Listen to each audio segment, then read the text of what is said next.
Hi, I'm Tim Clark, the Film Commissioner for the western part of New York State, and we are delighted to have a special guest on this edition of Behind the Camera. Of course, I'm sitting in for Cindy Abbott-Litro.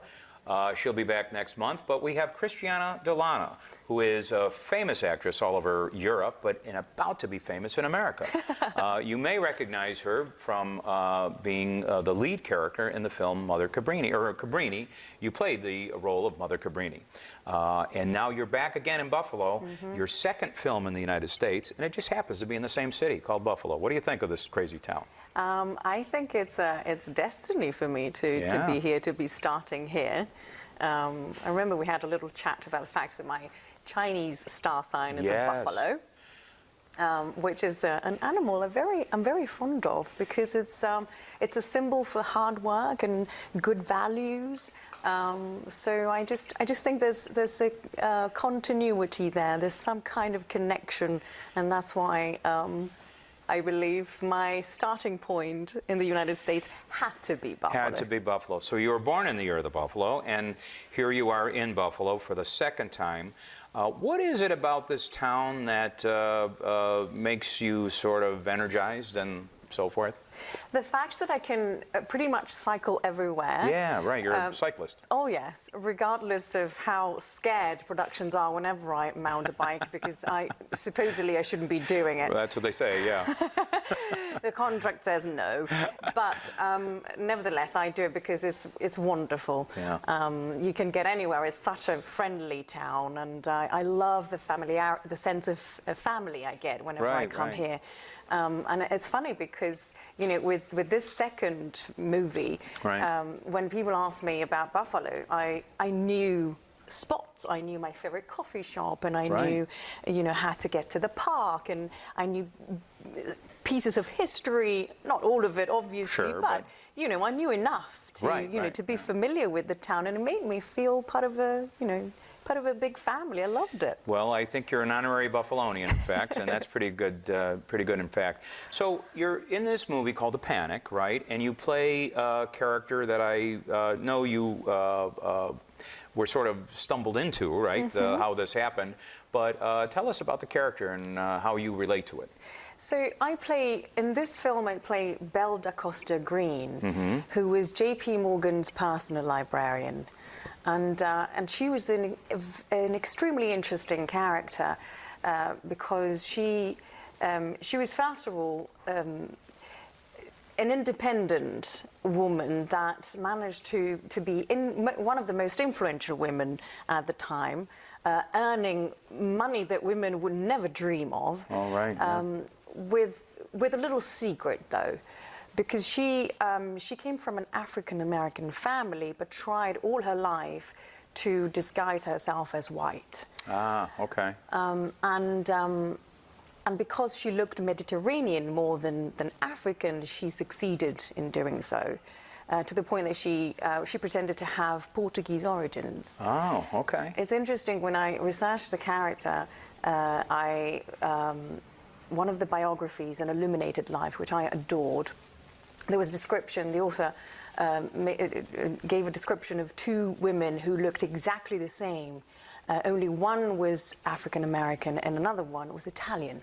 Oh, wow. Okay. So I felt some connection there, because Italians, as much as African-Americans, as black labor in any sense of the word at the time, they were very similar to each other and suffered from the same kind of discrimination and had to face very similar difficulties. So I feel very close to the character and the subject itself. And I found out that I have some African in me. Oh, that's amazing. I did a DNA test, and I have a little percentage, and and so it's real authentic then, right? Yeah, kind of, you know, a little bit, but well, that's good, right? I wanna do her justice. Yeah, right. You know, anything I have in me, including a percentage of African, is, you know, I will use it to give her justice. Now, you grew up in Italy. What part of Italy did you grow up in? I grew up in the south of Italy, Naples. Right. But I moved to London when I was 20. And that's where you sort of learned English, or you knew that as a child? Well, it's a funny story. I'm a self-taught Oh, and wow. I decided I wanted to be bilingual when I was 10. Initially, I guess I had met, for the first time, I'd met my Irish cousin, half Irish, half English cousin, who had come for the first time to Italy to pay a visit. Right, right. And I just wanted to speak like her.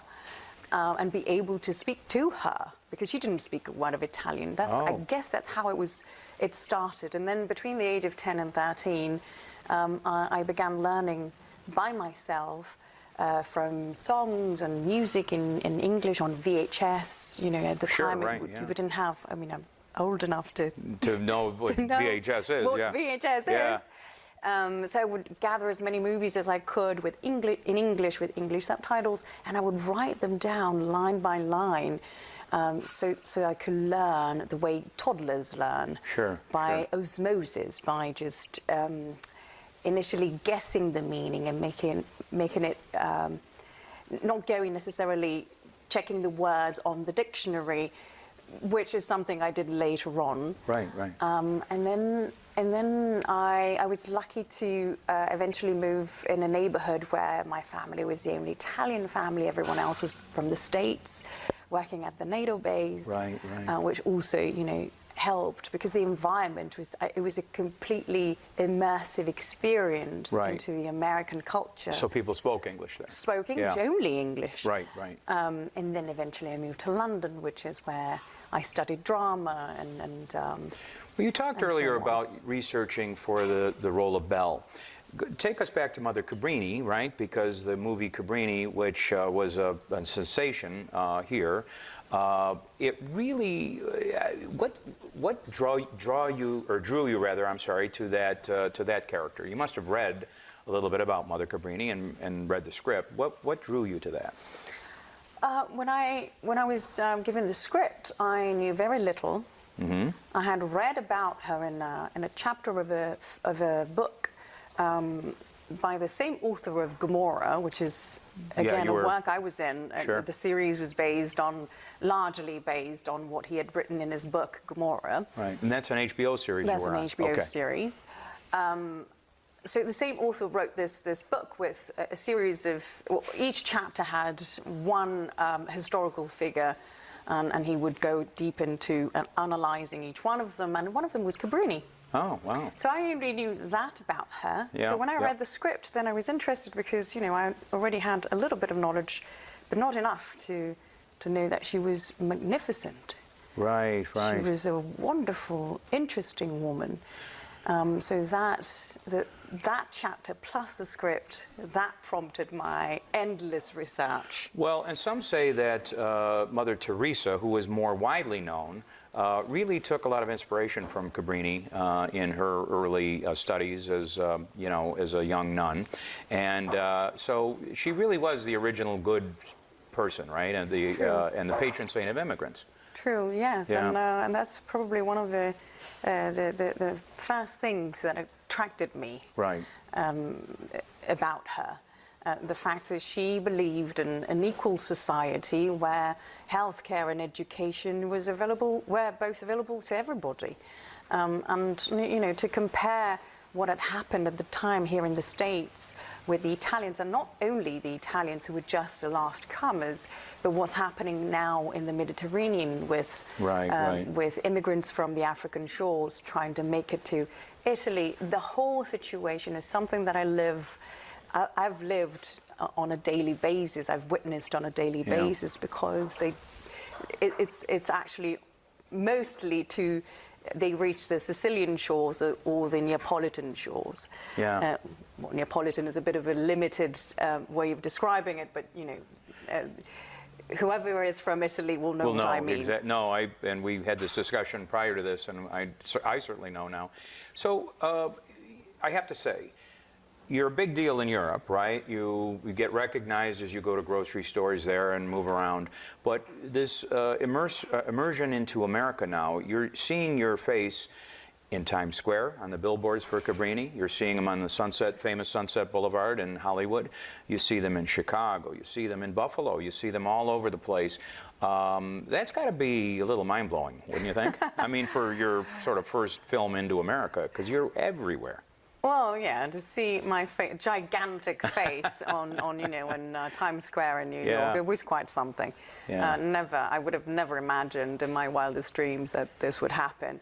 But you know, whenever something like this, so odd, so you know, uncommon happens, I try to remind myself to stay grounded. Yeah. And I do things like when I shot Gomorrah, which was a big deal in Europe before it came to the United States. Yeah. It was a big deal. So after I shot my first series, my first season, which is the second one, right. I left. I went to Benin in Africa, on my own, just to separate myself from what was going to happen and remind myself that there's always another reality and there's always another world that you know is different from you.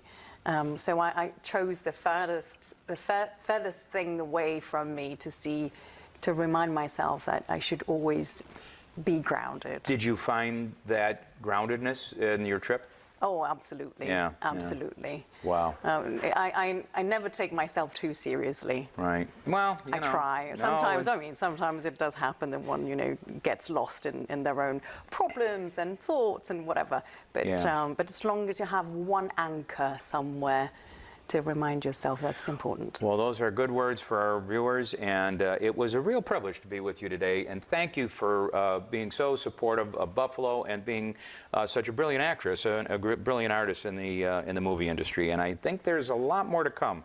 You'll be hearing that name a lot more in America, I think, and virtually around the world. So thank you for what you do, and thank you for stopping by behind the camera today. Thank you. Thank you so much. I'm very proud to be a Buffalonian. A Buffalonian. Look at that, the gold pin on her lapel there. Yeah. Well, thank you, everybody at home, and we will see you on the next edition of Behind the Camera.